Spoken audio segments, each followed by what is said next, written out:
याला म्हणतात डॉमिनेट करून मॅच जिंकणे. आज आपण तिसरी ओडीआय मॅच जिंकलो, त्यासोबत सिरीजच जिंकलो. आनंद झाला या गोष्टीचा की आपण ही जी मॅच होती तिसरी मॅच ती एकतर्फा जिंकली. याच्यात खूप काही गोष्टी आहेत ज्या पॉझिटिव्ह गोष्टी घडल्यात, जे एक इंडियन क्रिकेट फॅनला आनंद देत आहेत. सगळ्यात महत्त्वाची आणि सगळ्यात मोठी गोष्ट म्हणजे सोशल मीडियावरती एकच गोष्ट आहे की आपण जिंकलो आणि त्या विजयाचा जल्लोष चालू आहे. तिसरी मॅच जसं मी मागे बोललो होतो मागच्या व्हिडिओमध्ये की आपण जिंकू शकतो, फक्त काही गोष्टींचा आपल्याला विचार करावा लागेल, स्ट्रॅटेजी चेंज करावं लागेल. तर बोलूयात आपण तिसरी मॅच जी आपण जिंकलो त्याबद्दल बोलूयात. सुरुवात करूया. सगळ्यात मोठी गोष्ट जी घडली ती म्हणजे टॉस. टॉस जिंकलो. टॉस मी बघतच होतो मी नाही, सगळेच बघत होते. आणि सगळ्यांनी बघितलं असेल ते एक ॲनिमेटेड गोष्ट घडली की टॉस जिंकल्यावरती के एल राहुलने एक आनंदाचा आनंदाच्या भरात जणू काहीतरी एक असं जेस्चर दिलं की ते सगळ्यांना हास्यास्पद वाटत होतं, पण ते छान होतं कारण आपण जिंकलो. ऑलमोस्ट 20 टॉस हरल्यानंतर आपण आज जिंकलोय, त्याच्यामुळे तो जो आनंद होता तो शब्दात सांगता येत नव्हता के एल राहुलला, असं काही होतं. टॉस जिंकलो, आपण बॉलिंग घेतली. साऊथ आफ्रिकेचा कॅप्टन टेम्बा बवुमा तो पण म्हटला की टॉस जिंकल्यावर आम्ही सुद्धा बॉलिंगच घेणार होतो, कारण सेकंड बॅटिंग ड्यू वगैरे सगळ्या गोष्टीचा विचार करून डिसिजन जे आपण घेतलं ते योग्य होतं. सुरुवात करूया पहिल्याच ओव्हरमध्ये. हर्षदीप सिंगनी रायन ट्रिकल्टनला आउट केलं. के एल राहुलने बेस्ट कॅच पकडली. मी माझ्या मागच्या व्हिडिओमध्ये म्हटलं होतं की हर्षदीप सिंग, हर्षित राणा आणि प्रसिद्ध कृष्णा यांच्या जवळपास 20-25 मॅचेसपेक्षा कमी मॅचेस आहेत वन डे इंटरनॅशनलमध्ये, वन डे फॉर्मॅटमध्ये 25 मॅचेसपेक्षा कमी मॅचेस आहेत. जशी स्पेशली सेकंड मॅच झाली तेव्हा खूप क्रिटिसिझम झेलावं लागलं होतं प्रसिद्ध कृष्णाला. हर्षदीपला पण लोक म्हणत होते की बाबा विकेट पाहिजे होती, पण त्यांनी त्याचा रोल प्ले केला होता सेकंड मॅचमध्ये. आपली बॉलिंग थोडीशी खराब झाली, त्याचं क्रिटिसिझम बट ऑब्वियस बॉलिंगला भेटलं. मी मागच्या व्हिडिओमध्ये पण म्हटलं होतं की मॉनी मॉकल करतो काय, त्याची परतफेड मला वाटतं आपण ह्या मॅचमध्ये केली आणि चांगली बॉलिंग केली. बोलूयात पहिल्यापासून हर्षदीपने विकेट घेतली. पहिला जो स्पेल होता हर्षित राणा आणि हर्षदीपचा, असं वाटत होतं की एकदम टेस्ट फॉर्मॅटमध्ये जी लाईन अँड लेंथ असते, गुड लेंथवर बॉल ठेवायचा, तिकडून थोडासा बाहेर थोडासा आतमध्ये. हर्षित राणाने पण चांगली बॉलिंग केली आणि हर्षदीप ओळखला जातो स्विंगसाठी. माझं एक पर्सनली ओपिनियन असं आहे की हर्षदीपने जर त्याची स्पीड थोडीशी इन्क्रीज केली, कारण तो 130-140च्या रेंजमध्येच असतो. 140च्या प्लस मी त्याला दिसलं नाही, मला त्याची स्पीड कधी दिसली नाही 140 प्लस. तर 140 प्लसचा जो पुढे त्याची स्पीड गेली, मला वाटतं तो अजून डेंजरस बॉलर होऊ शकतो आणि आपल्याला अजून चांगली स्टार्ट देऊ शकतो. बट ठीक आहे, काही प्रॉब्लेम नाही. पहिली जी स्पेल होती 4-4 ओव्हरची, मला वाटतं 8 ओव्हरमध्ये त्यांचे काहीतरी 20-25 रन जवळपास होते आणि मला वाटलं की बॉलिंग चांगली झाली, प्रेशर बिल्ड केलंय. परत फर्स्ट चेंज म्हणून आला प्रसिद्ध कृष्णा. माझी पर्सनली इच्छा होती की प्रसिद्ध कृष्णाने आम्हाला सगळ्यांना चुकीचं ठरवावं, पण पहिल्या 2 ओव्हर पाहिल्यानंतर मला असं वाटलं की कदाचित प्रसिद्ध कृष्णा त्याच मूडमध्ये, कारण क्विंटन डिकॉक त्याच्यावरती म्हणजे त्याच्या मागेच लागलं होतं रन काढण्यासाठी आणि त्यांनी चांगले रन पण स्कोर केले. क्विंटन डिकॉकचा एक असं आहे की त्यांनी 23 का 21 मॅचमध्ये मला वाटतं 700 इंडियाच्या अगेन्स्ट केलेत. त्याच्यानंतर 7च 100 करणारा आणखीन एक प्लेअर म्हणजे सनथ जयसूर्य आहे. त्यांनी काहीतरी 80-85 मॅचेस घेतलेत, मला एक्झॅक्ट आठवत नाही आहे, पण एक स्टॅट बघितला होता मी त्याच्यामध्ये. असो, क्विंटन डिकॉक आणि टेम्बा बवुमा चांगलं खेळत होते. टेम्बा बवुमा स्ट्राईक रेट कमी होता, पण मला माहिती होतं की हा एक बाजू धरून ठेवला आणि क्विंटन डिकॉक अटॅक करायला, आणि तेच झालं. प्रसिद्ध कृष्णाने केलं. मग त्याच्यानंतर रवींद्र जडेजाला पण त्यांनी स्कोअर केला. कुलदीप यादवला पण त्यांनी चांगलंच रडारवरती घेतलं होतं, रन काढत होतं क्विंटन डिकॉक. एक ब्रेक थ्रू जो दिला रवींद्र जडेजाने, विराट कोहलीनी टेम्बा बवुमाची कॅच पकडली पॉईंटवरती, आणि कॅच पकडल्यानंतर जी ॲक्शन केली, ती वॉकिंग ॲक्शन विराट कोहलीनी, ते दाखवत होतं की विराट कोहली हा सध्या खूप एन्जॉय करतो क्रिकेट आणि खूप कॉन्फिडन्स, त्याचा लेवल जो आहे कॉन्फिडन्स लेवल विराट कोहलीचा जो तो खूप हाय होता. कॅच पकडल्यावर जो आनंद तो साजरा करत होता. टेम्बा बवुमाची एक ॲक्टिंग केली त्यांनी चालण्याची, त्याच्यावरून मला कळालं की आज विराट कोहलीला जर बॅटिंग भेटली तर आज परत 100 तर हा मारेलच, अशी माझी अपेक्षा होती. बोलू त्याच्यावरती पुढे. त्याच्यानंतर बेट्सकी आला. बेट्सकी मला एक म्हणजे खतऱ्याची घंटा जी म्हणतो तीच होती, कारण हा जर टिकून गेला असता तर परत तुला भारतासाठी डिफिकल्ट झालं असतं. आणि तो खेळतच तसं होता. तिलक वर्माला आम्ही बॉलिंग दिली आज, कारण प्रसिद्ध कृष्णने पहिल्या 2 ओव्हरमध्ये चांगलाच रन दिले होते, चांगलेच रन कन्सिड केले होते. आजच्या भारतासाठी ठीक नव्हतं. तिलक वर्माला मग बेट्सकीनी 2 सिक्स मारले. त्याच्यानंतर तिलक वर्माला मागं घेतलं आणि प्रसिद्ध कृष्णाला परत बॉलिंगला आणलं. इंग्लिश कॉमेंट्री बघत होतो मी. डेल स्टेन होता तिथे. डेल स्टेनने सांगितलं होतं की 2 ओव्हरमध्ये जे झालं किंवा मागच्या मॅचमध्ये जे झालं ते प्रसिद्ध कृष्णाला विसरावं लागेल, एक न्यू स्टार्ट करावं लागेल. आणि त्यांनी जर ती न्यू स्टार्ट केली तर हे त्याच्यासाठी पण चांगलं राहील आणि टीमसाठी पण चांगलं राहील.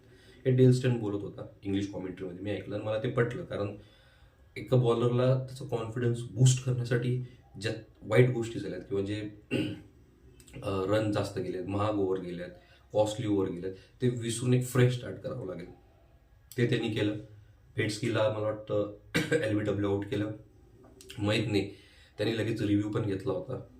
DRSमध्ये दिसलं की बॅट वगैरे काही लागलं नव्हतं आणि क्लिअर स्टंप हिट होत होता. रिव्ह्यू लॉस्ट केला होता, माहीत नाही त्यांनी काय घेतलं.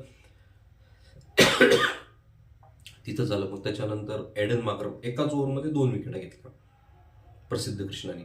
आणि तिथं मग मला वाटलं की नाही. सोशल मीडियावर मी एक व्हिडिओ बघितला होता, मला वाटतं इरफान पठाणचा होता. त्यांनी सांगितलं होतं की बॉल वेट झाला होता. मी म्हटलं होतं मागच्या व्हिडिओमध्ये की बॉल वेट झाला होता ड्यूमुळे, ओला होत होता, बॉल सटकत होता. त्याच्यामुळे कदाचित प्रसिद्ध कृष्णाला ग्रिप करता येत नव्हता बॉल. फेअर इनफ, समजू शकतो. 2 मॅचेस झाले, दोन्ही मॅचमध्ये ड्यू होता, कदाचित त्याच्यामुळे चांगली बॉलिंग झाली नसेल. पण आज 2 ओव्हर पहिले बघितलं, मला वाटलं की नाही, लाईन लेंथ कुठंतरी चुकीचं होतंय. बट ठीक आहे, त्यांनी कमबॅक केला. एडन माक्रमला आउट केले. विराट कोहलीने बेस्ट कॅच पकडली. त्याच्यानंतर मला जी पर्सनली त्याची विकेट आवडली ती होती QDKची, क्विंटन डिकॉक. जो बोल्ड त्यांनी टाकला, ॲक्च्युली लाईनच चुकीचा खेळला होता क्विंटन डिकॉक. तो बॉल मला वाटतं तो समोर खेळू शकला असता, पण त्याचा जो फेवरेट शॉट आहे क्रॉस द लाईन लेग साईडला जो खेळतो तो मिड विकेटवरती लॉफ्टेड, तो कदाचित तो शॉट अटेम्प्ट करायला गेला आणि बोल्ड झाला. तो बोल्ड बेस्ट होता, मला आवडलं. आणि तिथं मला वाटलं की इंडियाने मॅच आपल्या फेवरमध्ये करून घेतला आहे, कारण 5 विकेटा पण गेल्या त्या. आणि मेन म्हणजे क्विंटन डिकॉक ज्यांनी 100 केली होती, तो आउट झाला. त्याच्यानंतर डिवॉल ब्रेव्हिस आला. डिवॉल ब्रेव्हिसनी ॲज युजल एंटरटेन केलं. आहे तो चांगला प्लेअर, फक्त मला वाटतं त्याला थोडं टेम्परामेंट दाखवावं लागेल. प्रत्येक बॉल 6 किंवा प्रत्येक बॉल 4 नाही मारू शकतो आणि यंग आहे, अजून शिकेल तो. डिवॉल ब्रेव्हिस आला. कुलदीप द जादूगर मी जे म्हणतो त्याला, पहिल्या स्पेलमध्ये तेच त्याचा पॅटर्न आहे. 2 ball short ball, 2 ball Fuller ball आणि 2 चांगल्या लेंथवर बॉल टाकतो. पण चांगल्या लेंथवर नाही पडला तर मग पहिल्या स्पेलमध्ये जसं त्याला रन काढले होते तसेच रन झाले. सेकंड स्पेलमध्ये त्यांनी बॉल थोडासा अलीकडे घेतला, फुलर लेंथ नाही ठेवला. डिवॉल ब्रेव्हिसने तीच चुकी केली जी रोहित शर्माने मला वाटतं फर्स्ट मॅचमध्ये सांगितलं होतं की इसके पास सिर्फ 2 ही शॉट्स आहे, एक तो मारेगा या तो रोकेगा. मारेल किंवा थांबवेल, त्याच्याकडे मधला जो डिफेन्स किंवा सिंगलचा अप्रोच नाही आहे डिवॉल ब्रेव्हिसकडे. कारण मुंबई इंडियनमध्ये होतं तर रोहित शर्माला माहिती असणार. त्यांनी ते सांगितलं, पहिला बॉल थोडा फ्लॅट दिला, मारला. रोहित शर्माने बेस्ट कॅच पकडली. त्याच ओव्हरमध्ये परत जसं फर्स्ट ODIला झालं, एकाच ओव्हरमध्ये 2 सेट बॅट्समन. मार्को यान्सन पण आउट झाला. मार्को यान्सनला पण त्यांनी एक फ्लायटेड डिलिव्हरी दिली, तिथं तो फसला आणि कॅच पकडली. मला वाटतं रवींद्र जडेजाने कॅच पकडली. त्याच्यानंतर कॉर्बिन बॉश आला. कॉर्बिन बॉश मला वाटलं होतं की कदाचित हा परत थोडासा वेळ घेईल, पण त्याला तो बॉल समजला आणि आउट झाला. आणि तिथून मग मला वाटतं आपण रॅपअप करून घेतलं. शेवटची विकेट प्रसिद्ध कृष्णाने घेतली. त्याच्यामध्ये एक चांगली गोष्ट अशी झाली की विराट कोहली आणि कुलदीप यादव यांचा एक तो ॲनिमेटेड चांगला डान्स बघितला आपण. हसी मजाक चालू होती. विराट कोहली, रोहित शर्मा आणि कुलदीप यादवची. तिथे एक गोष्ट मला जाणवली की रोहित शर्मा भलेही सिनियर प्लेअर असो, भलेही तो आता कॅप्टन नसो, पण कुलदीप यादव पहिले त्यालाच विचार, मला वाटतं KL राहुलला तो फक्त विचारत होता की बाबा DRS घ्यायचं का नाही, म्हणजे DRS घे किंवा नको घेऊ. पण ॲप्रुव्हल तो रोहित शर्माकडूनच घेत होता, तो स्लिपमध्ये होता. आणि मला तिथे म्हणजे जेव्हा रोहित शर्मा कॅप्टन होता ती गोष्ट आठवली की बाबा कसं भांडण करून किंवा कसं कन्व्हिन्स करून तो रिव्ह्यू घ्यायचा. आणि मला वाटतं मिड इनिंगमध्ये कुलदीप यादवचा इंटरव्ह्यू पण झाला होता, कार्तिकने घेतला होता मला वाटतं, मुरली कार्तिक. त्यात पण त्यांनी सांगितलं होतं की प्रत्येक जो बॉल मिस होतो तो बॉलरला वाटतो की LBWचा आहे, म्हणून मी अपील करतो. पण मग माझा रेकॉर्ड तसा चांगला नाही आहे DRSचा, असं त्याने प्रामाणिकपणाने एक्सेप्ट केलं. तर चांगली गोष्ट आहे आणि ती खरी पण गोष्ट आहे. प्रत्येक बॉलरला वाटतं तसं की बॉल मिस झाला LBWचा आहे, पॅडला लागला असेल तर LBWचा असेल. असो, आपण 270चं टार्गेट म्हणजे 269 270वर आपण त्यांना रिस्ट्रिक्ट केलं. त्याच्यानंतर आपली बॅटिंग आली. बॅटिंगमध्ये माझी जसं प्रिडिक्शन मी केलं होतं सिरीज स्टार्ट होण्याआधी की ऋतुराज गायकवाड, यशस्वी जयस्वाल यांची एक बिग इनिंग, एक मोठी इनिंग येणार, मी म्हटलं होतं माझ्या मागच्या व्हिडिओमध्ये. ते घडलं.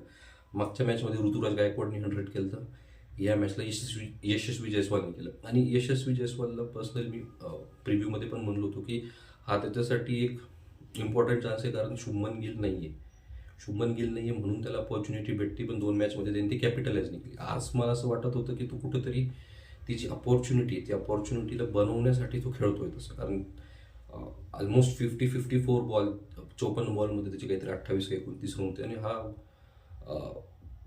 म्हणजे यशस्वी जयस्वाल ह्या स्ट्राईक रेट टेस्टमध्ये खेळतो. वन डेमध्ये तुम्ही रेअर, मला वाटतं 6 का 7च इनिंग, 5 का 6च इनिंग खेळलेला आहे यशस्वी जयस्वाल. तर जास्त अपॉर्च्युनिटी तर भेटला नाही त्याला वन डेमध्ये. पण आज जे बघितलं मी, मला असं वाटत होतं की हा सावधान खेळतोय आणि स्वतःचा जो क्रिटिसिझम त्याला भेटलंय 2 मॅचमध्ये परफॉर्म न करण्याचं, परत लास्ट मॅचला जी कॅच सोडली त्याची भरपाई करण्यासाठी कुठेतरी तो आज खेळत होता. बॉलिंग पण सुरुवातीला चांगली झाली. बार्टन स्पेशली त्याला हवे स्विंगर करत होतं आणि माको यान्सन तर आहेच लेफ्ट आर्म बॉलर, त्याचं वीक लिंक आहे, तर तिथं त्याला थोडंसं अडचण निर्माण झाली. पण at the same time other साईडला जो होता रोहित शर्मा, तो बेस्ट खेळत होता.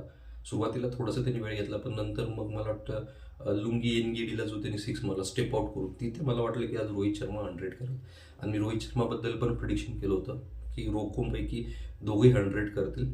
अनफॉर्च्युनेट आहे, मिस केलं रोहित शर्माने. 70+ रन त्यांनी काढले.